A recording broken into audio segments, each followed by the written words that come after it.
Ma'lumki, prezidentimiz tashabbusi bilan haftaning har payshanba kuni yoshlar kuni etib belgilangan. Shunga asosan O'zbekiston mahallalari uyushmasi Surxondaryo viloyati boshqarmasi mas'ullari tomonidan Termiz davlat muhandislik va agrotexnologiyalar universitetida talabalar ishtirokida rahbar va yoshlar uchrashuvi bo'lib o'tdi. Hozirgi lavhamiz shu haqida.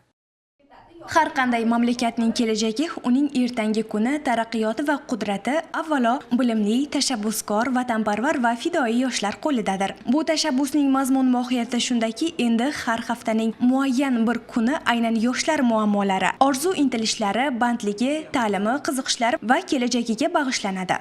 Ya'ni payshanba kuni yoshlar bilan muloqot qilish, ularning taklif va muammolarini o'rganish, amaliy yordam ko'rsatish, yangi tashabbuslarni qo'llab-quvvatlash va hayotda o'z yo'lini topishga ko'maklashish uchun muhim maydon vazifasini o'taydi. O'zbekiston mahallalari uyushmasi viloyat boshqarmasi boshlig'i va Termiz davlat muhandislik va agrotexnologiyalar universitetida talabalar ishtirokida uchrashuv samimiy suhbatlar ostida o'tdi. Tadbirda so'zga chiqqanlar bugungi kunda yoshlar siyosatida amalga oshirilayotgan ishlar, yigit-qizlarning tashabbuslarini qo'llab-quvvatlash, talabalar uchun yaratilayotgan imkoniyatlar, ularning muammolarini tizimli o'rganishlar borasidagi sa'y-harakatlarni ta'kidladilar.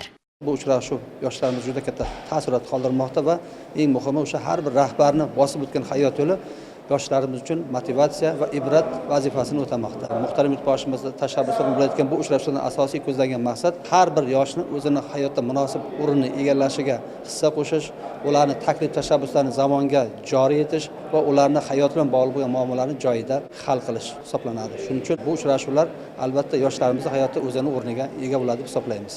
Yoshlar har bir yurt va millatning boyligi, buyuk salohiyati hamda kuch-qudrati manbaidir. Yurtimizda aholining 60% dan ziyod qismini 30 yoshgacha bo'lgan yigit-qizlar tashkil etadi. Shu bois ham mamlakatimizda yoshlarga g'amxo'rlik qilish, ular kelajakda komil inson bo'lib voyaga yetishi va yurt taraqqiyoti yo'lida o'z imkoniyatini ishga solishi uchun barcha sharoitlar yaratib berilmoqda.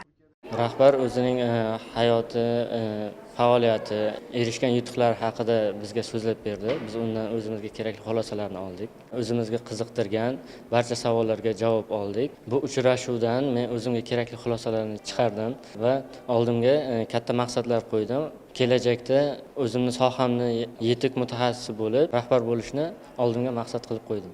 Bu kabi ochiq muloqotlar yoshlarning taklif va tashabbuslarini tinglash, ularni qiynayotgan muammolarni hal etishda muhim ahamiyat kasb etmoqda.